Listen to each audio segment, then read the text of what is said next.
Doggone supervisors watching things down here today. We're gonna finish getting this knob taken out of this hillside and expanding this lower area so we have a place to put all of our equipment and vehicles and stuff that we want to store down here, out of sight and out of mind.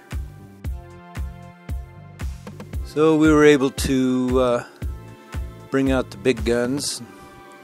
The bucket on this machine is big enough to hold two of my full-grown grandkids. Weighs real close to about 90,000 pounds dry. Now, that's a big machine. It'll throw some dirt. Our little Yanmar excavator was struggling on this knob, and there's a few rocks and stuff in there that were kind of slowing progress down. It was no match for this machine.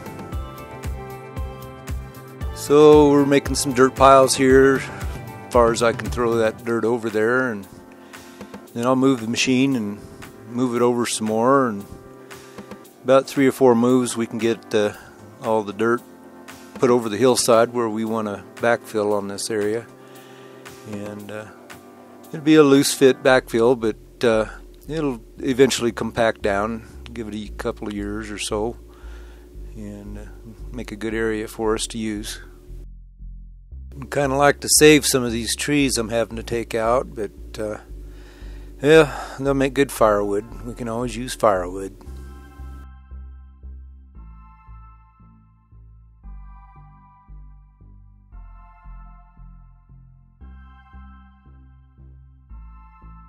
Right next to the hillside over there is a lot of rock and hard material.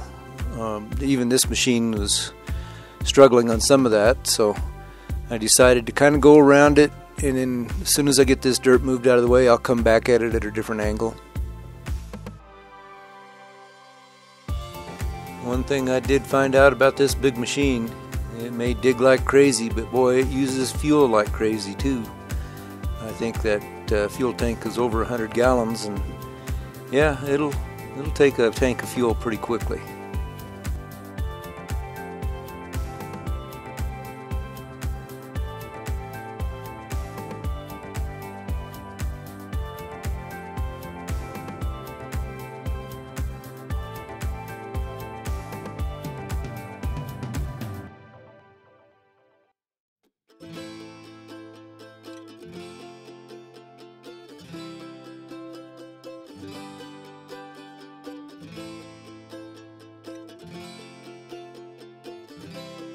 Be sure to hit that like button and subscribe to our channel.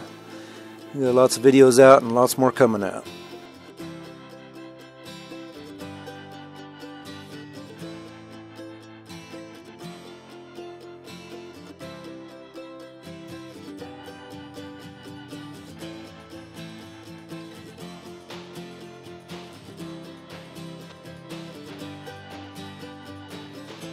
A little uneven up there, so we back up, throw a little dirt under the track, stabilize the machine a lot better. Don't want that rocking back and forth when I'm trying to throw dirt.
Kind of surprised that we only have one doggone supervisor down there today. We usually have 2 or 3.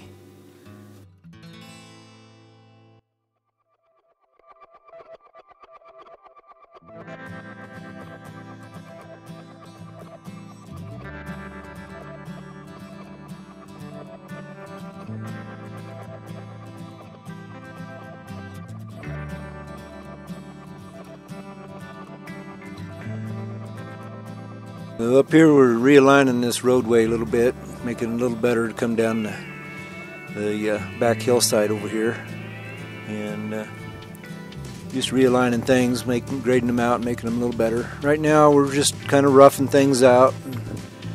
We'll come back and kind of smooth things up as we go along here.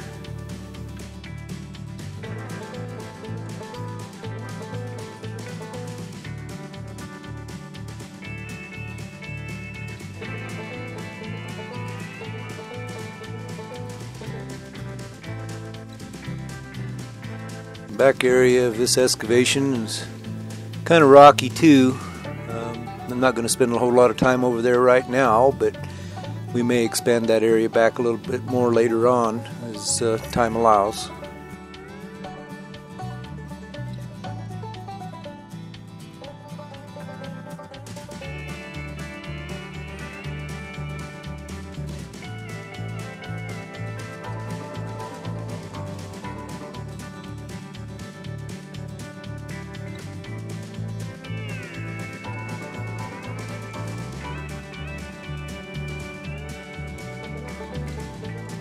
Get these piles of dirt pulled over to the bank, and the idea is to build a nice berm along that edge of that bank, kind of keep things hidden and stuff. So we'll see how that works out here. I think it's going to turn out really good.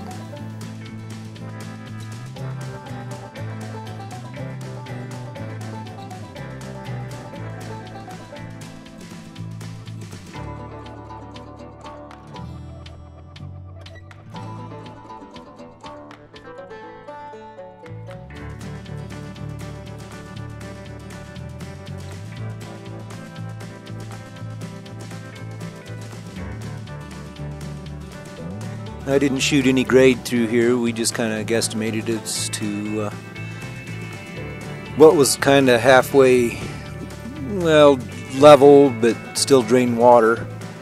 And as long as it drains water, you know, we're in good shape. I'm not really too worried about it being really super level. Once in a while, we do get some rain events that will scour some areas, and I don't want that to be a problem here. So if we can make our ditches around here to where it'll drain the water, and the ditches will be level enough that they won't scour too much, you know, I'll try to throw some rock in them a little bit here and there to help keep them, stabilize them a little bit. But we just want it to drain water and not have an issue. We have had on the original excavation down here where some scouring had occurred, and we're going to bring this around to a natural drainage, a ravine that drains down and towards the river. So that'll be our goal.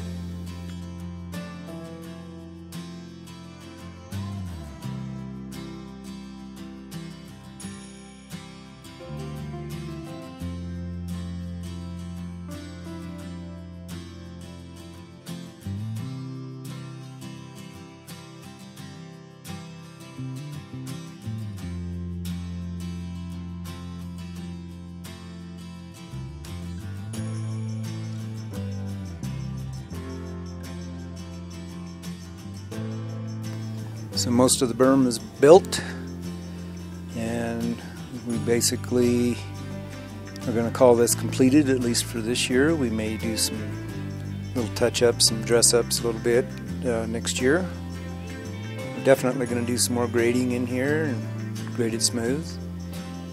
That'll even happen some this year, and that'll be it for our lower excavation.